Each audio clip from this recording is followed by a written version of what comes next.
If you're building a no-code bubble app and you're wanting to give your users some advanced calendar features, then look no further than the AddEvent API. I discovered AddEvent when I was trying to build an app where my users could subscribe to a calendar feed, meaning that my app or my users could create events within the app. But then I wanted to be able to provide them with a feed that they could add into their Outlook or their calendar app on their Mac in order to see the events and get live event updates. And this, of course, is preferable than providing someone with a calendar event file, because that's not going to update live. Once you download the file, I think it's get this right off the top of my head, an ICS file. Once you download it, then that's your user is stuck with potentially out-of-date information.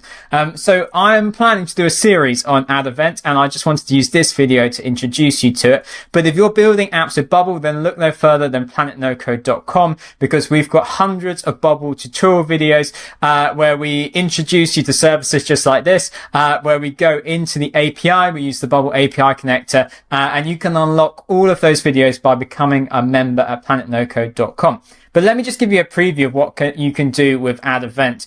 So AddEvent's calendar and event tools. So you can easily set up ways to share events, meaning that you can provide people in your app the ability to open an event in their Google Calendar or their iCloud calendar. That's not entirely rare and unique. There are other services that do that. You can collect RSVPs. You can subscribe to calendars, and you can have embeddable calendars and automated events. Now, the most important one here, what I was looking for when I was building this app, is the subscribed calendar. And I'm just going to demo exactly what you can do. So let's have a look at their new API and their documentation. I've been waiting for this. I've been waiting for their new API to come out.